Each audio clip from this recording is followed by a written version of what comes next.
Hello, my name is Daniel Grantham. I'm the Director of Cardiovascular Services here at Augusta Health. I'd like to invite you to spend a few minutes with me on a virtual tour of our Heart and Vascular Center. Our first stop is going to be here in Cardiac and Pulmonary Rehab. Dave and Justin are working with a couple of patients. We're going to join them and kind of listen in to see what they're doing. Okay, Torrin, how are you doing today? I'm doing fine. How are you doing today? I'm doing all right. I just want to talk to you about your workout progress so far. So recently we increased your grade to 2.5% grade and a 4 speed. How was that last time for you? Was it difficult? No, it wasn't difficult at all. In fact, it was a good, nice, steady pace and gave me a nice workout. Okay, so I think I'm going to go up a little bit more today, maybe another % in the grade, and we'll go up on time as well for 30 minutes today. Okay, that sounds good. Okay, and you just let me know how it feels throughout. If there's any problems at all, you need to let me know. All righty, will do. Thank you. So, you're doing great in here. I've heard you've been doing some workouts outside of here. Tell me about how that compares to this workout. Well, actually, I prefer this workout to the other one. I go to the wide workout. Yeah. But I enjoy that because I've gotten to know the people who work here.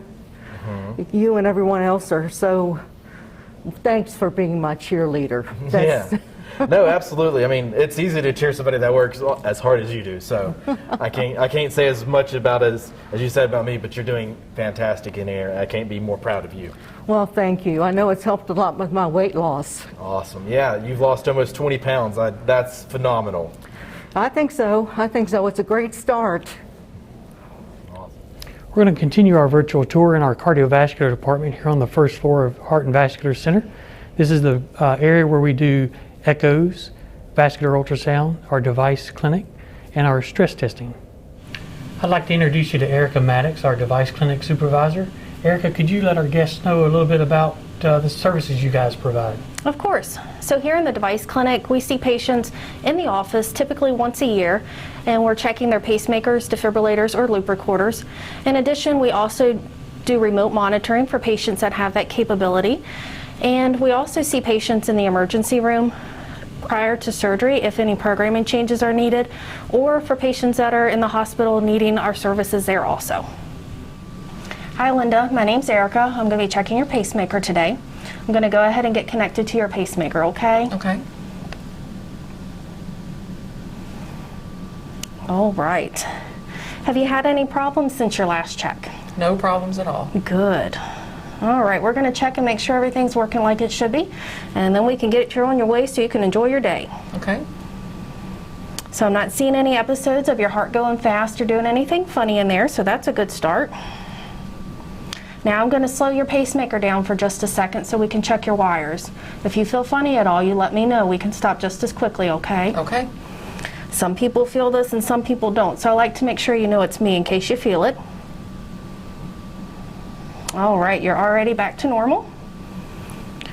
Now I'm going to speed you up for a second, so if you feel your heart going faster, again, it is me, okay? Okay. All right, that looks good. All right, so how the energy's flowing through your wire looks good, how the device sees your heart looks good, and how much energy we have to use to make your heart beat all looks wonderful. And it says that you have about 10 years left on your battery, so everything looks good at your check today.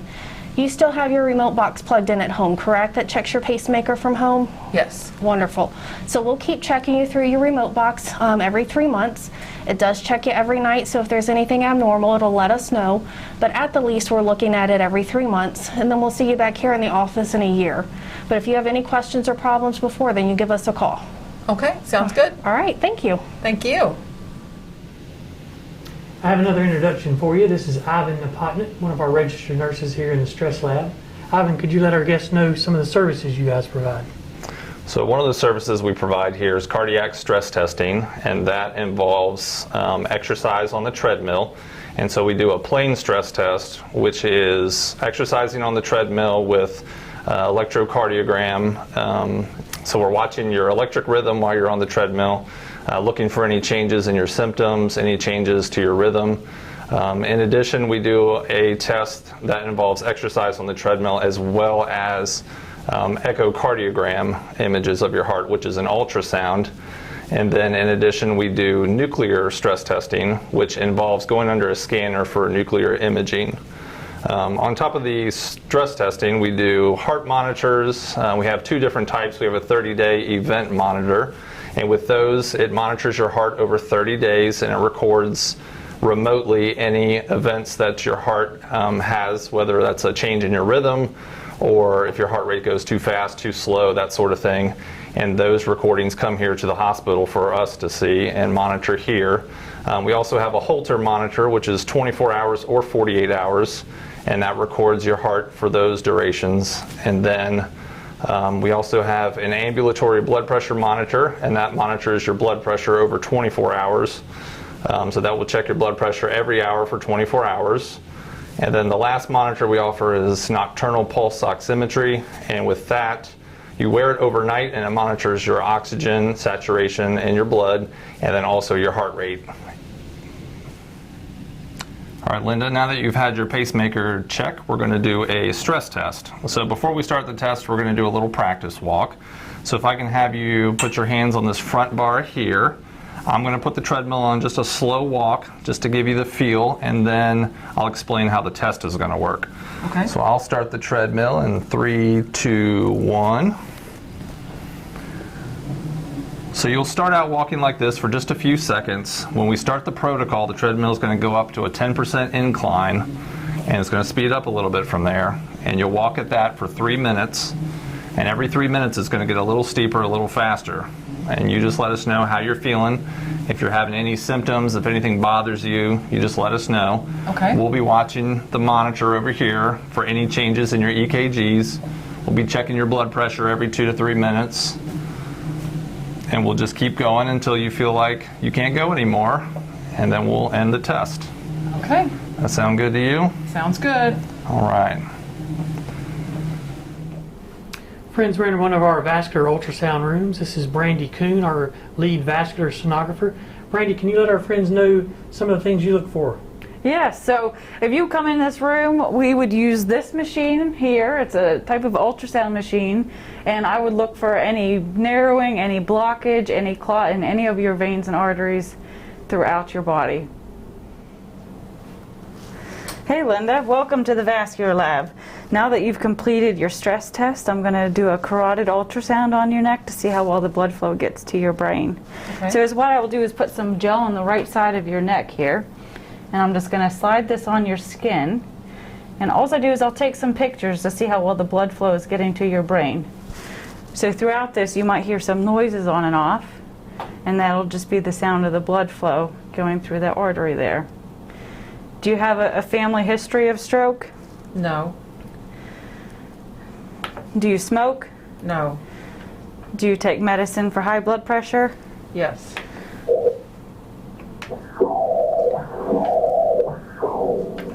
These will be the types of noises that you hear throughout this exam. Okay. Are you doing okay? Doing okay. All right, fabulous. Okay, I'm done with the right side. I'll clean you up and I'll do the same thing on the left side. Okay. Now we're in one of our cardiac ultrasound rooms. This is Dan Duncan, our lead cardiac sonographer. Dan, can you let our guests know some of the things you look for doing your exams? Absolutely. Cardiac ultrasound, or echocardiogram, is a painless ultrasound examination of the heart, typically anywhere from 30 to 45 minutes, and it allows us to see how well the heart physically pumps blood throughout the body. Hi there, my name's Shelby. I'll be doing your echo today. So what that is it's an ultrasound of your heart, and it'll take about 30 to 40 minutes. I'll just be using my probe with some gel, and it will just go on your chest, okay? Do you have any questions? Is there any radiation? There's no radiation, it's just like a baby ultrasound. Okay, is it gonna hurt? It shouldn't hurt at all, it should be painless. Okay. Let's get started. That's your heart. Oh, wow. All right, now we're in one of our heart failure clinic rooms. I'm with Tammy Collins, our nurse practitioner in the heart failure clinic. So Tammy, could you tell us a little bit about what you guys do to take care of our patients in the heart failure clinic? Sure, sure. So patients come to this clinic, they see me and work with us from cardiology follow-up, with primary care follow-up, and or in the hospital setting after recently being discharged from the hospital. I follow those patients pretty closely. If they are coming from the hospital setting, I'll work with you for a minimum of at least 30 days. And then from the primary care setting and or cardiology setting, pretty closely depending upon what's going on in terms of your heart failure disease process.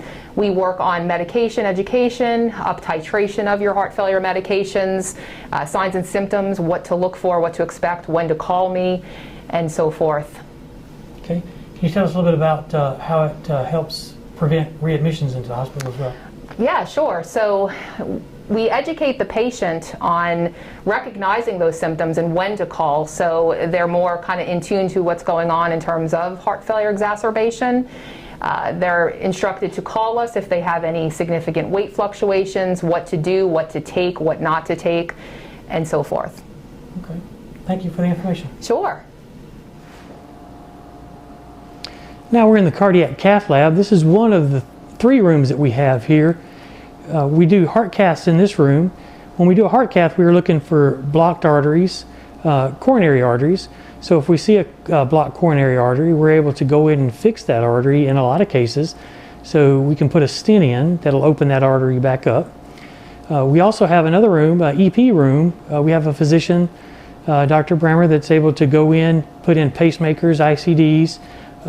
So if you have a slow heart rate, pacemakers can help with that. Also does ablations, so where it's kind of like the electrical wiring of your heart. So if there's a little abnormality there that needs to be fixed, the physician's able to go in and fix that electrical abnormality. We also do venous ablations out in our pre and post recovery area, TEEs and cardioversions. We also do peripheral arteriograms back here in the cath lab, similar to a heart cath, but then we're looking at arteries in your legs, for example. And if there's blockages there, we're able to go in and fix those blockages either by ballooning, stenting, sometimes clot extraction using different types of devices. So just a few different types of procedures we do back here in the cath lab on a daily basis. I'd like to thank you for taking the time to do this virtual tour with us, and also to meet a few of our team members and to learn a little bit about what we do here in the Heart and Vascular Center. And always be safe, remember to wash your hands, and social distance.